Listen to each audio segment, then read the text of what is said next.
A Dios las gracias por este día, martes 8 de febrero. Continuamos el estudio de la lección número 7, Jesús, el ancla del alma. Para memorizar, tenemos como firme y segura ancla del alma una esperanza que penetra hasta detrás de la cortina del santuario, hasta donde Jesús, el precursor, entró por nosotros, llegando a ser sumo sacerdote para siempre, según el orden de Melquisedec, Hebreos 6, 19 y 20.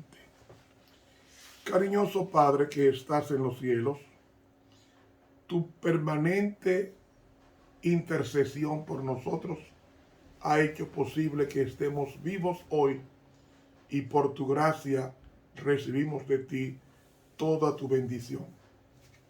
Permítenos que tu intercesión sea aceptada diariamente en nuestros corazones para conclusión de nuestra santificación a través de tu palabra. La oración es presentada ante el Padre a través de los méritos de Cristo Jesús. Amén. Para hoy martes no queda más sacrificio por los pecados. ¿Qué es pecado?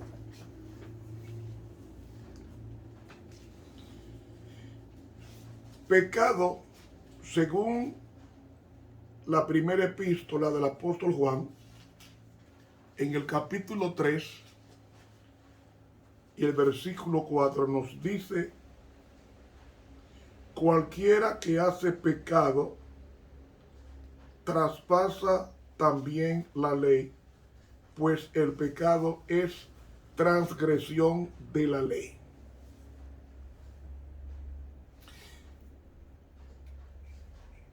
El pecado es transgresión de la ley.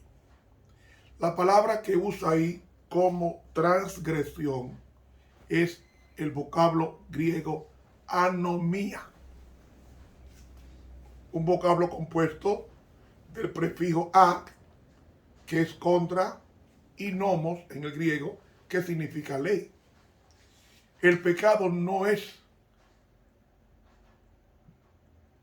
en la forma técnica de transgresión de la ley.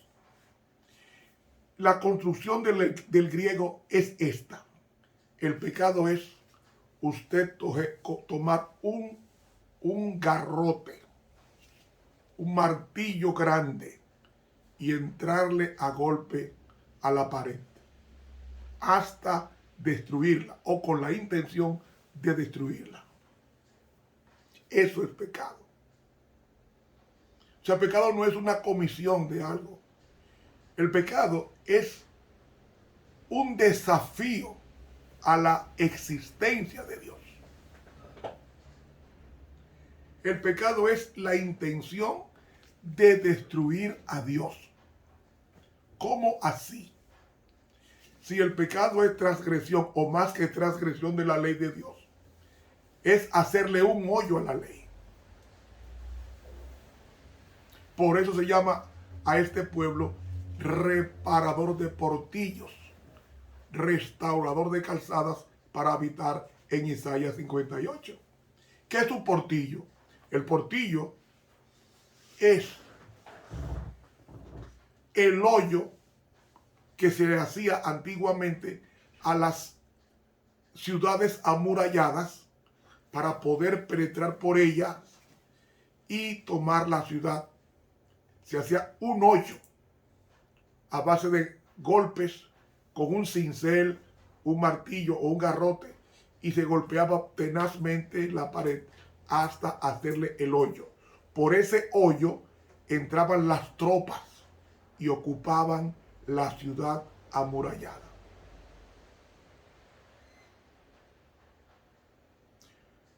Eso es pecado. Hacerle un hoyo a la ley. Ahora yo te pregunto,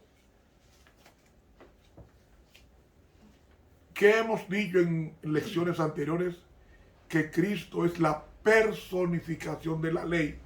En el comentario bíblico, tomo 5, página 1105 de la Pluma Inspirada. cuando yo peco voluntariamente, estoy haciéndole un hoyo a la ley, o mejor dicho, estoy crucificando de nuevo a Cristo, que es la ley en persona, crucificando o haciéndole hoyos a sus manos, a sus pies y a su costado y a las sienes de él. Usted está entendiendo, lo está crucificando de nuevo. Por tanto, el pecado no es una simple comisión. El pecado es una decisión en la mente de rebelión contra Dios.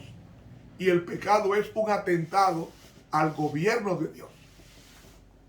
Por eso es que el cristiano no debe deleitarse en el pecado, sentir complacencia en el pecado, sentir sabor por el pecado, porque el pecado es transgresión a la ley de Dios, o sea, un atentado al orden jurídico establecido por Dios en el universo. ¿Cómo puede Dios juzgar a un planeta si no hay una ley que juzgue? Por eso el hermano de Jesús dijo en Santiago 2:10, así hablar y así obrar, como los que habéis de ser juzgados por la ley de la libertad. ¿Por qué ley de libertad? Porque cuando tú obedeces la ley, tú tienes libertad para andar. Y pongo un ejemplo. Si usted anda con sus documentos al día, su licencia de conducir renovada, la placa del vehículo actualizada al día, y usted ve un policía en la calle, en ningún momento como conductor usted siente temor de que lo paren.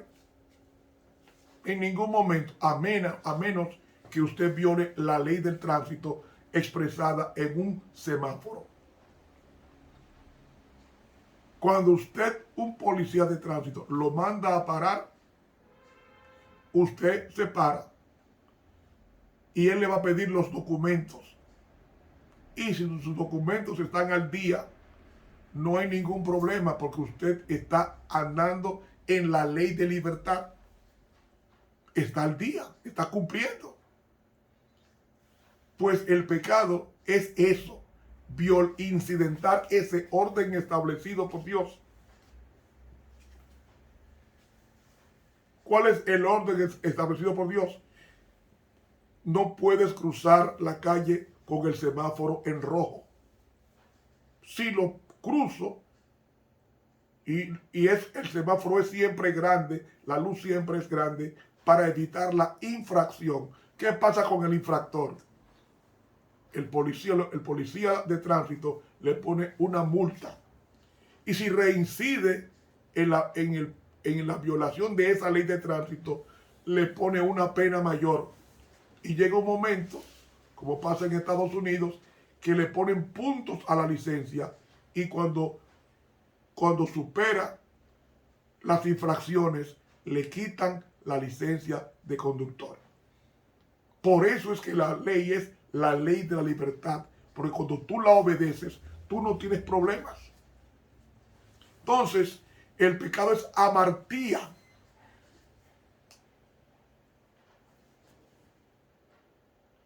El pecado es anomía también. ¿Por qué anomía? Porque es una guerra constante. Es una maldad, es una perversión. Es algo malo en su fuero, en su intrinsicidad. Eso es el pecado. Cuando una persona peca voluntariamente, le está echando toda la basura a la ley de Dios y en consecuencia a Dios.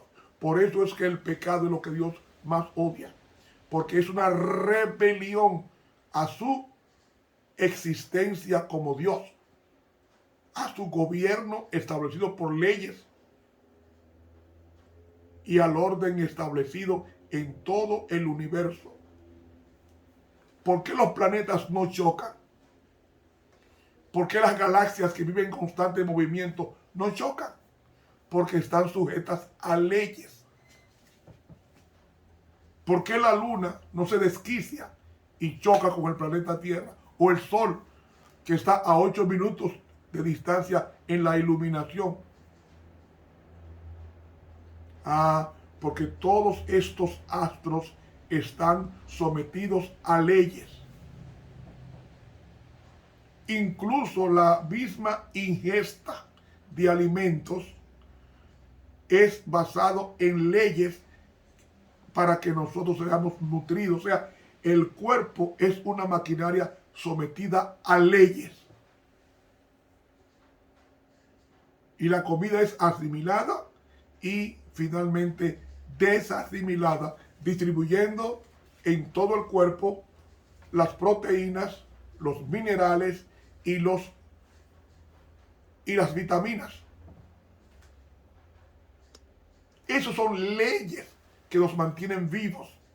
Y si eso pasa en el mundo natural, ¿cuánto más pasa en el mundo espiritual donde Dios reside? Porque Dios es espíritu. Él tiene forma, Él tiene un cuerpo, Él tiene manos, Él tiene pies, pero Dios es un ser espíritu. O sea, no se puede ver y nosotros poderlo ver. Cualquier mortal que vea a Dios hoy, inmediatamente queda fulminado con la gloria de su presencia. ¿Por qué queda fulminado la persona? Por el pecado que reside en él. Por eso es necesario que Cristo nos transforme con su palabra o por su palabra, para que cuando Él venga en gloria, no huyamos al ver su presencia en las nubes de los cielos, sino que podamos decir, como dice Isaías 25:9, he aquí nuestro Dios, a quien hemos esperado, y Él nos salvará.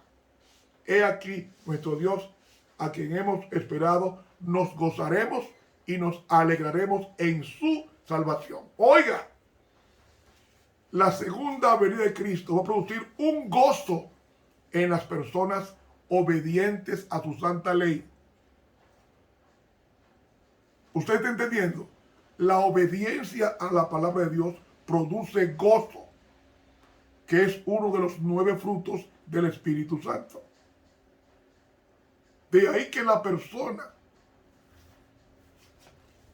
que obedece la palabra está en forma intestina recibiendo la presencia de Dios en su fuero interno. Y en consecuencia, esa persona irá odiando cada día más el pecado. En Mateo 24:12 dice Jesucristo, por haberse multiplicado la maldad, el amor de muchos se enfriará. La palabra maldad es la misma que aparece en 1 Juan 3:4, anomía. ¿Qué es anomía? Todo lo contrario a lo que Dios quiere. No mates, mata. No robes, roba. No adulteres, adultera. Eso es anomía. Es una contradicción a todo lo que Dios ha establecido como orden en el universo. Por eso dice un poeta que pecar es disonancia sideral, porque la obediencia es una sinfonía en do mayor, en un opus 23. Eso es la obediencia. He dicho esto para que nosotros entendamos qué fue lo que quiso decir Pablo cuando escribe en la epístola a los Hebreos en el capítulo 10. Capítulo 10 y en el versículo 26 hasta el versículo 29. Porque si pecaremos voluntariamente después de haber recibido el conocimiento de la verdad, ya no queda sacrificio por el pecado, sino... ¿Oyeron? ¿Qué es pecar voluntariamente? Oiga, en la economía divina hay dos tipos de pecados. Estaba el pecado involuntario, que consistía en yerros, en equivocaciones, en cometer algo o falta que no quería la persona cometerlo. Ese pecado tenía expiación. Ese pecado tenía perdón. ¿Cuál pecado era que no tenía perdón? El pecado de soberbia. Un ejemplo al pecado de soberbia. ¿Recuerdan ustedes a Nadab y Abiú? Dios había dado instrucciones, eso está en Levítico capítulo 10, de que estos pastores no ministraran borrachos ante la presencia de Dios. Ellos, el altar de sacrificio había sido encendido con el fuego divino,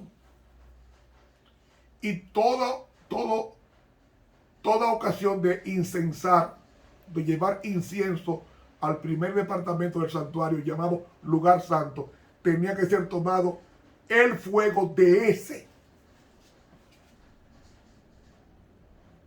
Cogían los carbones de ahí, de ese altar encendido por Dios, y le ponían el incienso que servía de perfume para poder entrar al lugar santo. Y ese perfume o ese incienso representaba la justicia o la vida de Cristo en favor del oferente, es decir, del postulante. Un día, esos dos pastores, hijos de Aarón, llamados Nadab y Abiú, tomaron del fuego que no era encendido por Dios en el altar, sino que fueron a la cocina donde ellos cocinaban y tomaron de ese fuego común, llamado en la Biblia fuego extraño, porque no era fuego de Dios, sino fuego común, y tomaron de ese fuego y le pusieron al incensario, le pusieron ese carbón, esos carbones encendidos con fuego común, como llamamos gas propano, y no del fuego divino. ¿Qué dice la Biblia? Que inmediatamente ellos hicieron esto, fueron consumidos por Dios. Y según la traducción en el idioma hebreo, da a entender que ellos fueron achicharrados, irreconocibles. Y Dios le dijo a Aarón, no lo llores. Pero son mis hijos, no lo llores. Porque ellos cometieron el pecado de altivez, el pecado de presunción. Es decir, el pecado está en aquel que sabe hacer lo bueno y no lo hace.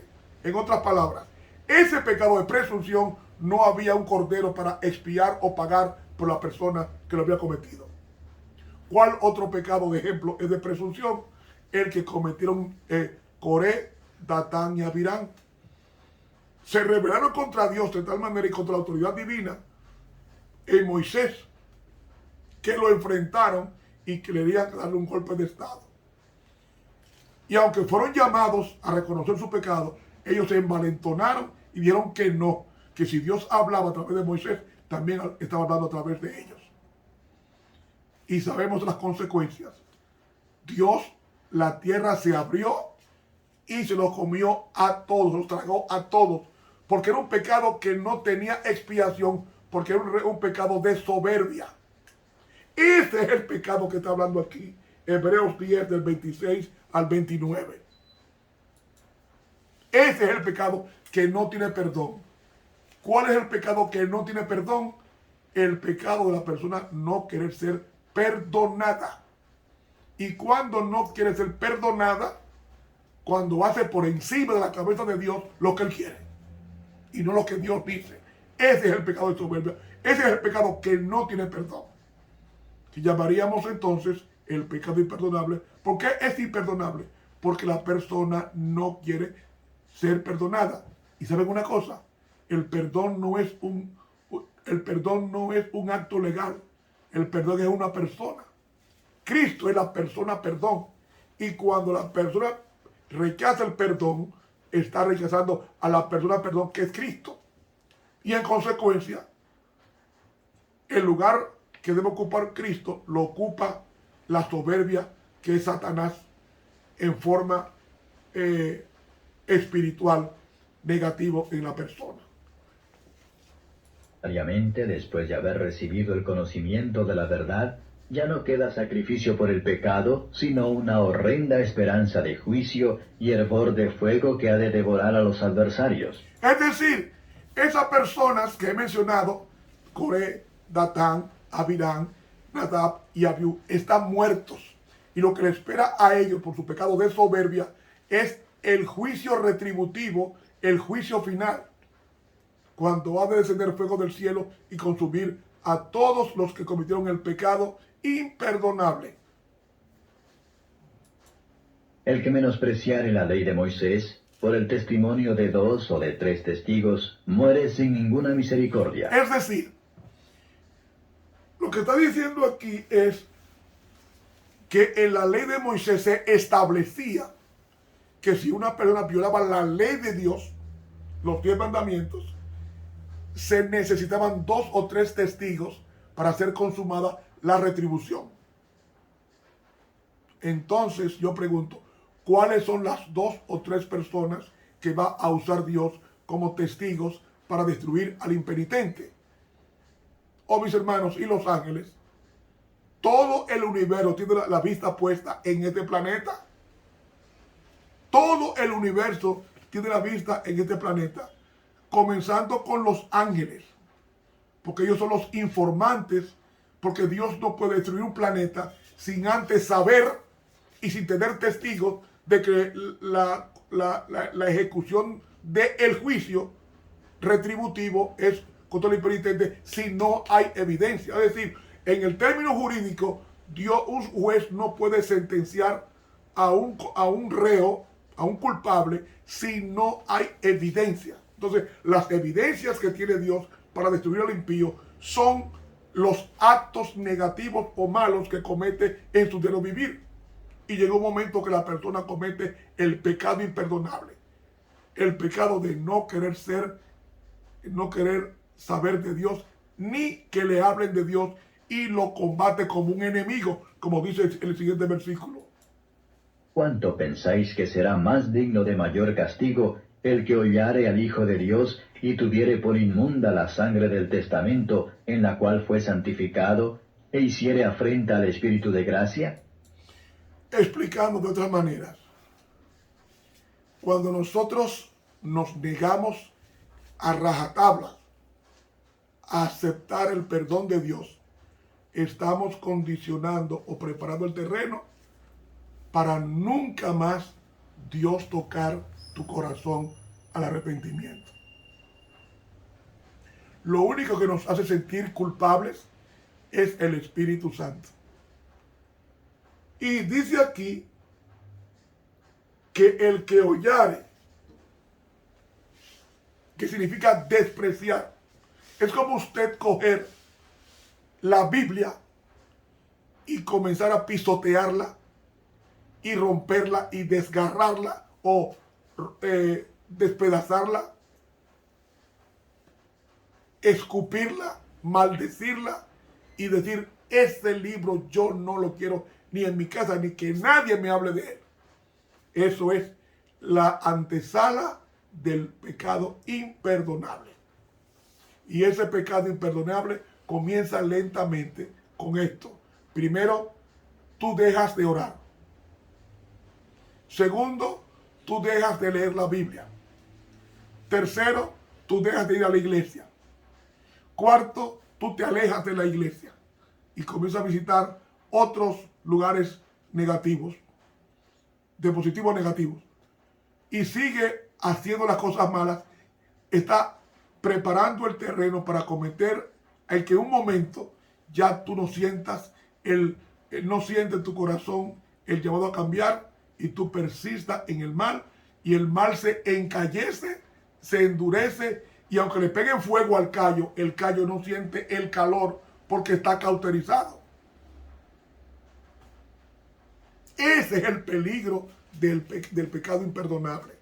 Entonces, cuando yo voluntariamente, porque todos cometemos pecados, pero este pecado que está hablando aquí Pablo es el pecado de soberbia, el pecado de no querer ser perdonado por Dios por nada del mundo.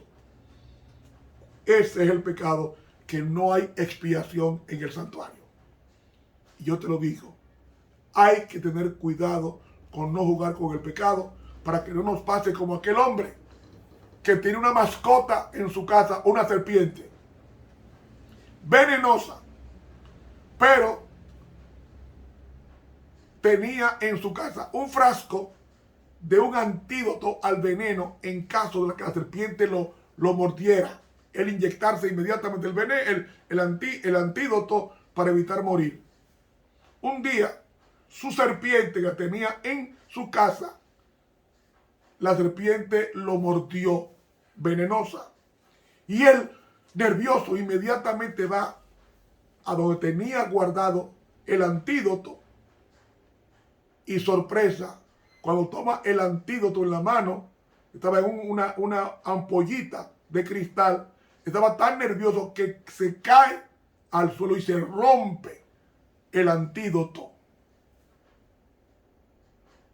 Al no inyectarse, los minutos pasaron y el veneno tomó todo el sistema nervioso y le paró el corazón y murió. Él tenía de mascota la serpiente venenosa. Cuando nosotros nos apartamos de Dios, tenemos la mascota de la serpiente antigua que se llama Diablo y Satanás, y él muerde y mata. Y la Biblia es la única herramienta, o las dos únicas herramientas que tiene Dios para el pecador, es la Biblia y la oración para alejar la serpiente antigua venenosa llamada Diablo y Satanás. No permitamos que Él nos inocule el veneno que nos hará morir en pocos minutos. Busquemos de Dios, porque si no lo hacemos, ya no quedan más sacrificios por los pecados. Que Dios nos bendiga. Estuvo con ustedes el profesor Ramón Romero. Suscríbase a nuestro canal de YouTube, Ramón Romero, y denle clic a la campanita. Y hará que otros tantos se beneficien de estos estudios. Dios nos bendiga.